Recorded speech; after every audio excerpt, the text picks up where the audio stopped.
Bien, amigos, bienvenidos una vez más a su espacio desde USA a través de nuestro canal YouTube de Venezuela USA ORG, todo pegado, Venezuela USA ORG, y también, por supuesto, a través de nuestra website venezuelausa.org. Hoy, por supuesto, hemos querido invitar para este espacio, para este episodio, ya casi en los finales de este 2021, a Antonio de la Cruz, con él para hablar un poco de ya la recta final hacia lo que va a ser las regionales de este 21 de noviembre. Ineludible. Se planteó de un momento a otro, pues estaba en el tema de las negociaciones, que si iban a ir elecciones o no. Antonio ha seguido desde el primer momento casi como una novela los cambios que se han venido generando. Ya estamos en la recta final. Ya hablaron las encuestas, ¿no? Las intenciones de voto. Pero bueno, ¿qué podría pasar? ¿Qué cambios se podrían generar? Por eso vamos a estar conversando un poco la lectura que nos tiene ya para estos últimos días Antonio de la Cruz. Antonio de la Cruz, presidente de Interamerican Trend, no, ya ustedes lo saben, pero se los digo de esta manera, y uno de los miembros del Centro de Estudios Estratégicos e Internacionales con sede en Washington. ¿Cómo te encuentras, Antonio? Muy bien, gracias, Damaso, por la invitación a tu programa. Siempre un placer compartir contigo y tu audiencia. A ver, 6 días prácticamente. ¿Cómo ves tú? Hay una tendencia, como decían por allí, irreversible con respecto a lo que van a hacer las regionales. Hay quienes han dicho que la oposición podría, por una cabeza, tener la mayoría de las gobernaciones. Otros señalan que todo está preparado para que Maduro se alce con una victoria y una legitimidad después de estos comicios. Sí, estamos apenas a 6 días. El próximo domingo, este domingo se vota. 6 días, 5 cuando la gente esté viendo el programa mañana, este martes. Mañana, 5 días, este domingo se vota. Y estamos, vos y yo que somos zulianos, ¿verdad? A 3 días de la chinita, eso es importante siempre recordarlo. Porque bueno, los milagros existen. Entonces, en ese sentido, yo creo que cuando he estado viendo los números y he estado analizando cómo posibles escenarios podríamos ver, creo que tenemos un escenario muy favorable hacia el oficialismo, un escenario que va a posiblemente favorecer algún número de la que se considera la oposición, y vamos a ver un escenario, vamos a llamarlo de la combinación de los dos, que siempre uno hace. Entonces veamos de qué depende el escenario favorable al oficialismo. Depende básicamente de la participación. Si la participación está por encima del 55-60%, perdón, por debajo del 55%, 50%, 45%, el madurismo va a tener una mayoría, para mí, de las gobernaciones. Estoy estimando alrededor de unas, como la vez pasada del 2017, unas 15 a 17 gobernaciones. Básicamente, vuelve a repetirse un poco la fotografía del 2017. En ese sentido, tendría los factores de oposición, que se consideran de la oposición, unas 6 gobernaciones, que fueron las que como máximo, y unas mínimas como 5, ¿verdad? Así que eso en ese escenario. Se repetiría más o menos la misma portada que de la revista en el 2017. Ahora, en un escenario milagroso. Ya va. Entonces, ¿ahí qué ocurre en ese escenario? En ese escenario, por supuesto, el chavismo sale fortalecido. ¿Dónde es el escenario milagroso? El escenario milagroso es el escenario aquel donde hay una participación del votante mayor al 55%, un 60%. Entonces, ahí ya tú empiezas a ver que no es que va a barrer la oposición, sino que pudiese llegar a unas 10, 11 gobernaciones, ¿no? Diputarla en ese sentido. Ganaría unas 4 o 5 más. de las que, bueno, tiene 4. O sea que lo máximo que podría ganar es entre 11 y 12, la oposición en ese escenario. En ese escenario muy optimista. Si pasa de los 60, por supuesto, llegaría, que sería el idealista, llegaría a unos 14, 15 gobernaciones, pero estaríamos hablando de una participación muy alta que hasta ahora no se ve en la práctica que salga un 70%, un 65, 70% a votar. Entonces, ¿qué ocurre? Si vemos en frío la elección del 2017, porque uno asume ahí que son 4 gobernaciones las que se obtuvieron, ¿verdad? Recordemos que la logró Acción Democrática, por cierto. La de Acción Democrática, correcto. Táchira, Mérida, Nueva Esparta y Anzoátegui, ¿verdad? Pero también se obtuvo el Zulia, recordemos. Esa se ganó con Juan Pablo Guanipa. Lo único que Juan Pablo no se juramentó frente a la Asamblea Nacional Constituyente y se tuvo que ir como a un repechaje, vamos a ponerlo. Por cierto, que si ganase en esta oportunidad, si fuese en este momento los resultados de aquel momento, de aquel tiempo, tendría que juramentarse entre la Asamblea Nacional del Chavismo. Entonces, pero también recordemos que Andrés Velázquez ganó Bolívar. Andrés Velázquez gana Bolívar, denuncian el fraude, pero no tuvo cómo cobrar. A la final Andrés pierde porque él no sabe cómo, no pudo, no sacó a la gente a la calle, no pudo, lo que sea, las consideraciones que haya podido. Pero en ese momento se ganaron 6 también, Damaso. Sí, fíjate, o sea, estas mismas 6 tendrían la posibilidad, serían las 6 que podría ganar la oposición, o la que tendría seguro. Estamos hablando, por ejemplo, de Bolívar y de Zulia en todo caso. No, lo cambiamos Bolívar por Lara. Lara está Henry Falcón ganándola según las encuestas, más o menos como bien cómodo en el 50-55%. Pareciera que estuviera ganándola, ¿no? Henry Falcón. Entonces, cambiemos Bolívar por Lara. Por Lara y Zulia. Y Zulia la ratifica, porque Zulia se ganó en el 2017. Pero tú crees entonces que Rosales se ratifican, podría ser, Zulia se podría ganar. Con esa participación del 55-60, Rosales tiene mucha oportunidad. Lo que pasa es que el Zulia, como tú y yo lo conocemos muy bien, para el PSUV, para Maduro, no tanto Maduro como Diosdado Cabello, es importante por los negocios ilícitos que se desarrollan en el Zulia. Y entonces ahí Manuel va a tener que hacer una labor realmente muy fina, casi un juego perfecto, en la que la movilización, el garantizar que la gente pueda asistir, los testigos estén totalmente identificados y que puedan hacer una gestión del voto ese día que le asegure poder cobrar. Y además, si gana y no le reconocen el triunfo, que podría ser una de las ocasiones, como pasó en el Estado Bolívar, poder cobrar. O sea, estamos hablando entonces, fíjate, intención de voto, votación o intención de voto está ganando en este momento los allá que nos metimos en el suelo. La votación, ¿cómo se va a manejar? Movilización, gasolina, todo eso. Transporte. Y luego el aspecto de cobrar. Sí, saber en cuánto tiempo podría cobrar en caso de que gane o si lo deja cobrar. Por eso, el cobrar, ¿qué significa? Que si él tiene todas las actas, pues si no tiene todas las actas no puede cobrar. Que en aquel caso Andrés Velázquez tuvo todas las actas y no cobró, no pudo cobrar. Entonces el poder llamar a la gente a la calle a una confrontación frente a al triunfo supuesto, ¿verdad?, de Prieto, y ver si tiene esa fuerza de poder confrontarlo en este momento en un país donde sabemos que hemos perdido esa combatividad por temor a la represión por parte del régimen represor. Entonces, aquí Rosales también tiene que plantearse cómo voy a cobrar, porque puede ser un escenario que se dé. Ojalá sea el primero que gane y se le reconozca, y sería excelente para el Zulia, pero también él va a tener que evaluar un escenario donde posiblemente vaya a tener que cobrar.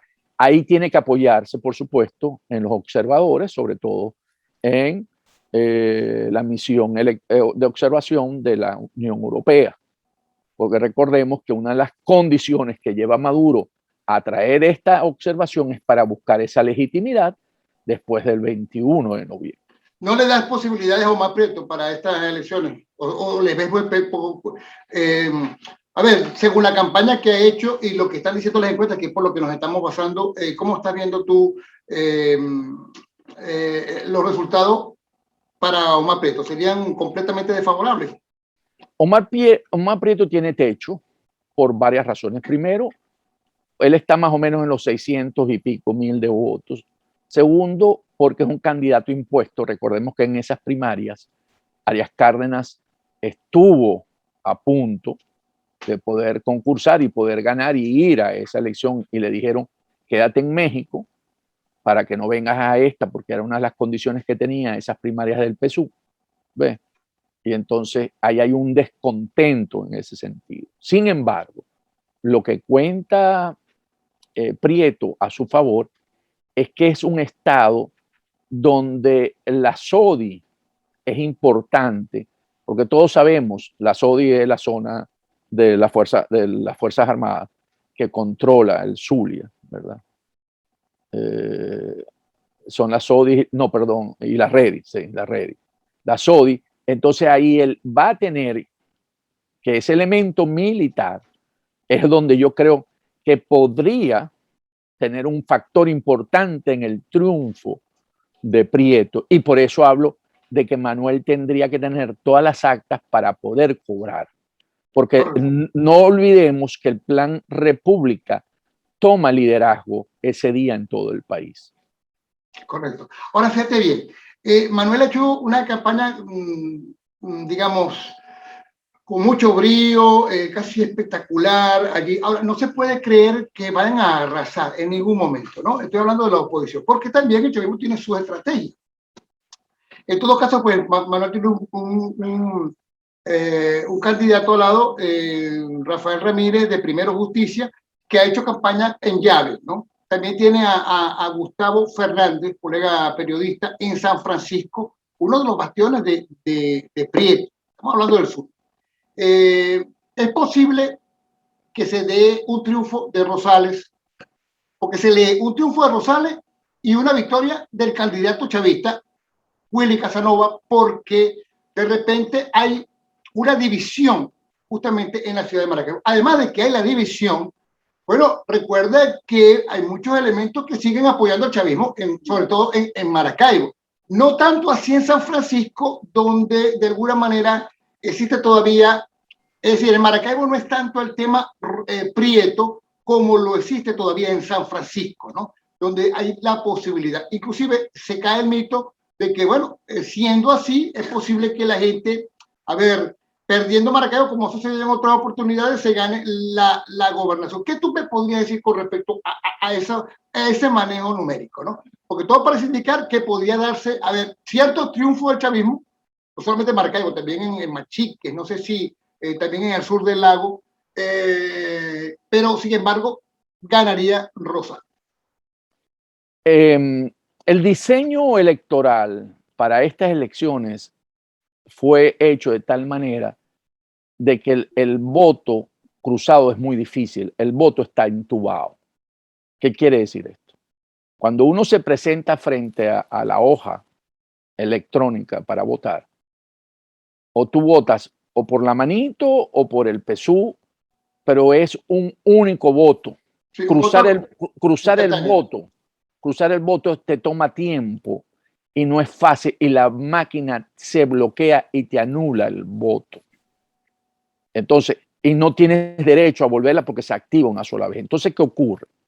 Que la práctica te lleva a que en lo que se conoce como donde Manuel arrase en términos de municipio, él o gane, para ponernos arrase o gane, es casi seguro que el candidato a alcalde salga electo, igual que los concejales y los diputados a la Asamblea Legislativa, ¿verdad? Porque está amarrado. Aquí en este diseño, los partidos pequeños tienen dificultades para poder obtener alguna posición. Aquí el diseño está hecho de alguna manera, concebido, no creo que fue más por el PSU para eliminar todos esos partidos de gran polo patriótico que fueron independientemente, como el Partido Comunista y otros, ¿verdad?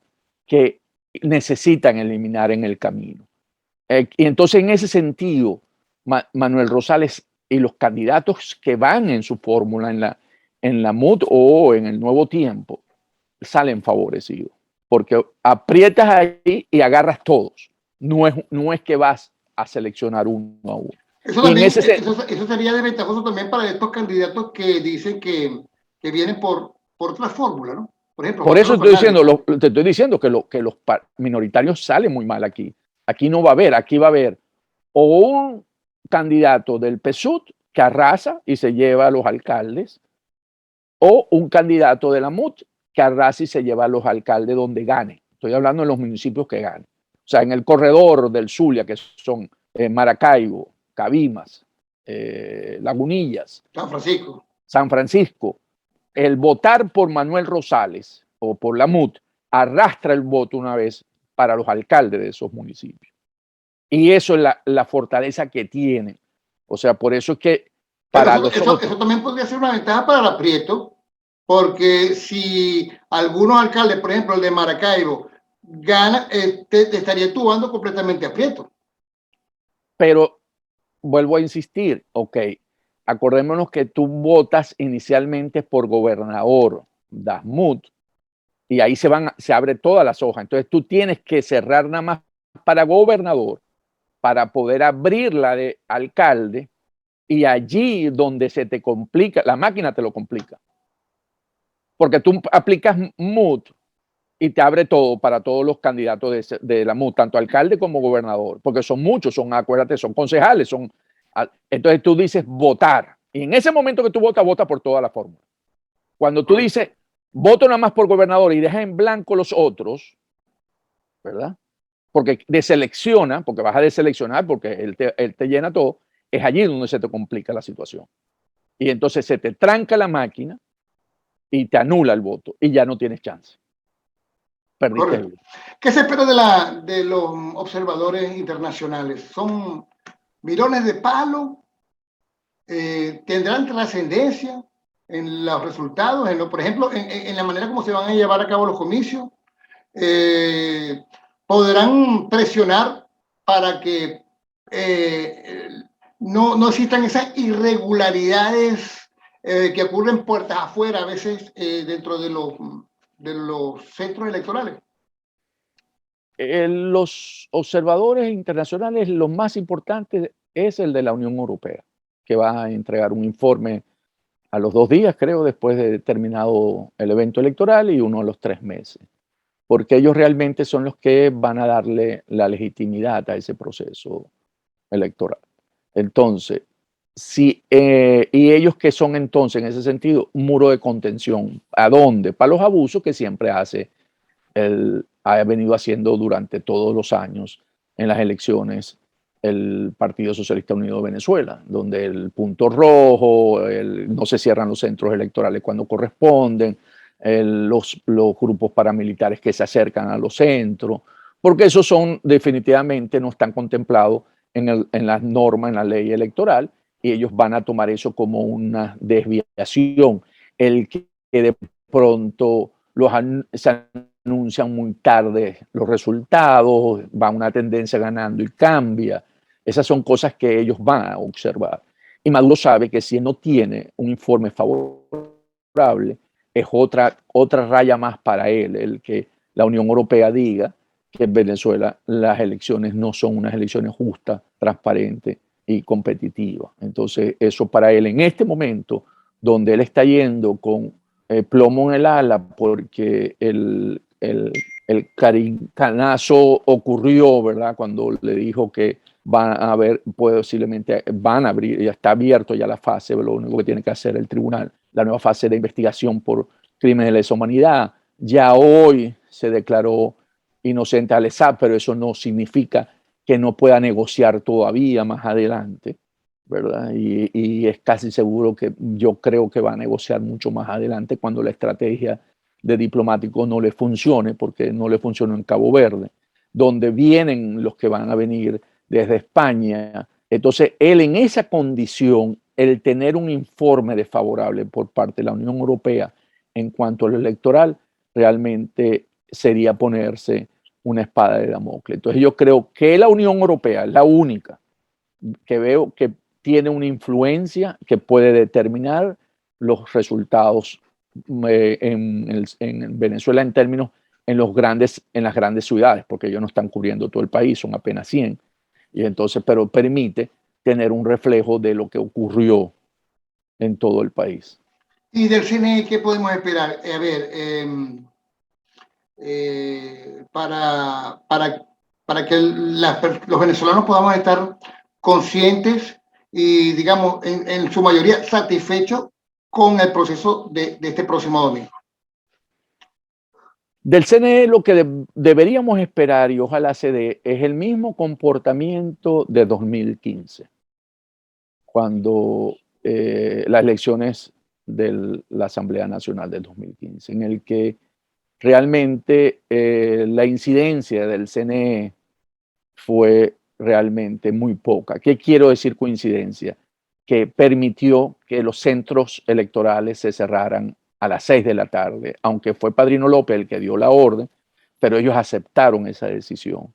El que no permitieron la extensión de los centros para poder abultar los números y empezar a manipular y a crecer, ¿verdad?, el número de votos a favor del oficialismo. En ese sentido, un CNE que mantenga ese comportamiento sería lo ideal, porque se mantiene más o menos respetando las reglas de juego. Saben además que si inclinan mucho la balanza a favor del oficialismo, van a tener, ahí sí en Caracas sí hay mucho más observadores y pueden también ser señalados como que participaron entre el, llamémoslo entre comillas, el fraude, si se da electoral. Entonces, yo creo que aquí hay un compromiso por parte de los que están actuando en el terreno, ¿verdad? Estoy hablando CNE, estoy hablando Fuerzas Armadas, o sea, con el Plan República, estoy hablando observadores, en la que el proceso electoral debe ser lo mejor posible dentro de las condiciones dadas. ¿Qué quiere decir esto? Que donde haya baja participación electoral, es casi seguro por toda la maquinaria y por todo como tiene aceitada el cabello madurismo, el proceso electoral, van a ganar.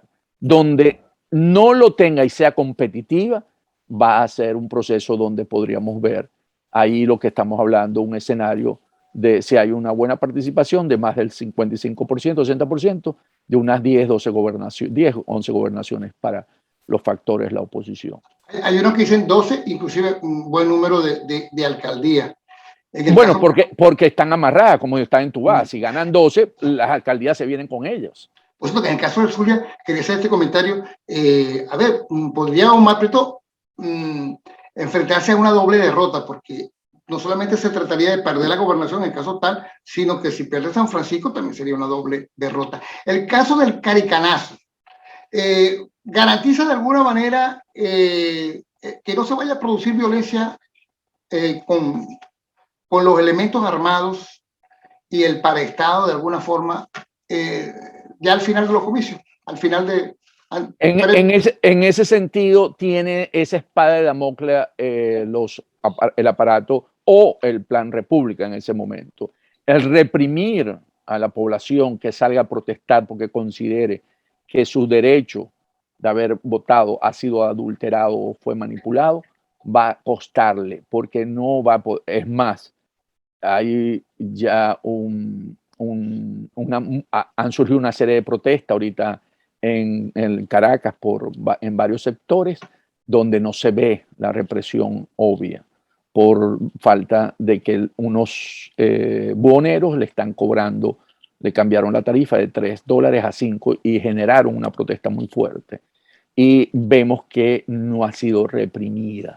Eso te muestra ya una antesala de cómo se vienen manejando ya los asuntos, porque tiene que mostrar que si el elemento represor se identifica después de la visita del fiscal de la CPI, ¿verdad?, Karim Khan, realmente va a estar observándose. Entonces, eso es cierto, lo que acabas de afirmar. Eso favorece a que ese día los colectivos van a tener que ser controlados porque no va a poder hacer la práctica de poder salir a intimidar en los centros de votación esa noche. Van a tener que ser muy bien controlados. Podrás operarse, vuelvo a insistir, en aquellos municipios y estados donde son controlados ya por paramilitares o organizaciones, ¿verdad?, guerrilleras como son las fronteras. Mira, esto es un episodio más del camino espinoso que nos ha tocado recorrer desde el punto de vista político en Venezuela, ¿no? Esto es un episodio más, sencillamente. Viene después del 2023. La oposición viene a ser derrotada en muchos aspectos. Fíjate que, bueno, por lo menos hay Maduro hasta el 2024. Correcto. Pero ¿qué podría pasar luego de este proceso? Viene un nuevo liderazgo. Por allí vimos a Capriles sentado con Manuel, ¿no? Rosales. Eso parecía indicar que se estaba dando un mensaje en contra del interinato aún en manos de Guaidó. ¿Qué podría estar cocinándose allí? Además, son dos gentes que posiblemente, de ganar Rosales y de tener cierta...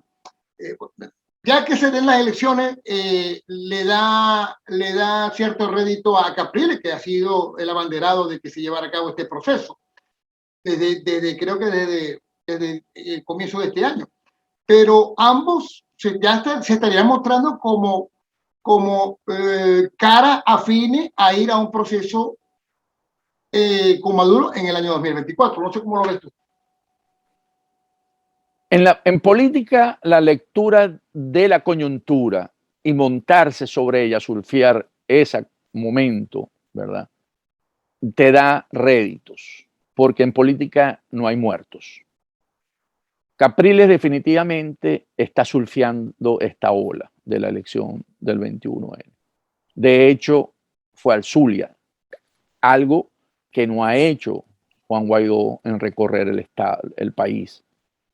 En ese sentido, el no leer, porque si no estoy de acuerdo con la participación, por lo tanto debería ser un hecho y marcar una línea, pero al no marcar esa línea y no montarse en la ola, le genera realmente un efecto contrario a seguir en eso. Sin embargo, él goza de la legitimidad internacional, Juan Guaidó, por parte de los Estados Unidos, sigue siendo el representante que ellos reconocen como forma del gobierno interino de Venezuela, y es una fortaleza que él tiene. Eso es muy fuerte porque en ese sentido él sigue gozando de ese respaldo internacional, tanto de Estados Unidos, que es el que cuenta, como del Reino Unido y otros países europeos. Lo que aquí podría suceder, viendo un poquito hacia el 24, como sostiene que sería la elección presidencial, es ver cómo esto impacta en la mesa de México, en la mesa de negociación en México. Porque el triunfo de Capriles va a pedir, seguro, que sean incluidos con una vocería mayor en las negociaciones en México, porque definitivamente un país donde Juan Guaidó es reconocido por los Estados Unidos, lo que te dice es que las sanciones no van a ser flexibilizadas muy pronto, va a seguir con eso, que era un poco lo que Maduro quería con esta elección también lograr la legitimidad y por lo tanto buscar la flexibilización de las sanciones. O sea, eso no se resuelve con esta elección. Entonces va a tener que resolverse en México. Y México, entonces, con un nuevo liderazgo planteado en el país, y hablamos de unas 9, 10 gobernaciones, entonces Capriles va a exigir seguro y va a jugar buscando esa vocería para México. Y allí va a tener que, voluntad popular, en ese sentido, va a tener que ver cómo compartir ese espacio, porque no tiene toda la autoridad frente a lo que ocurrió el 21 de noviembre, al no estar 100% comprometido con esa salida política. ¿Queda más legitimado Maduro en el 23, el 22 de noviembre? Maduro la tiene muy difícil, por lo que te dije, por el Canincazo, por todo lo que él, porque Maduro se le vio la costura de la corrupción, la costura de criminal de lesa humanidad. Él queda el más debilitado, a pesar de tener un proceso electoral que le va a ayudar, es Maduro, porque eso, el proceso electoral lo que va a decir es que no puedes buscar una solución en Venezuela si no incluyes todos los factores del PSUV, o sea, lo que están conformando el PSUV. Y en ese sentido, ellos tienen, y ahí para mí, la persona que sale fortalecida de este proceso más que Maduro es Jorge Rodríguez. ¿Y Cabello cómo quedaría también ahí? Cabello, Cabello viene jugando a que lo tomen en cuenta, porque en las soluciones que se han venido planteando, Diosdado Cabello queda fuera, nunca queda. Entonces, claro, él es el que hoy es el director, ¿verdad? El jefe del comando de campaña del PSUV. Entonces, en ese sentido, si él no logra sostener los 18 gobernaciones, se podría considerar una derrota para él.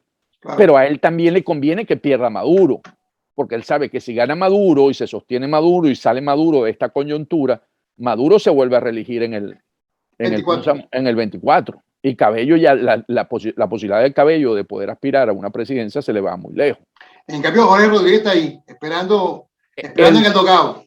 Por eso estoy diciendo, con el bate, dándole el bate así, esperando el turno. El que sale bien de todo este proceso es Jorge Rodríguez, quien, por cierto, se puso de acuerdo con Capriles para escoger los rectores de este CNE.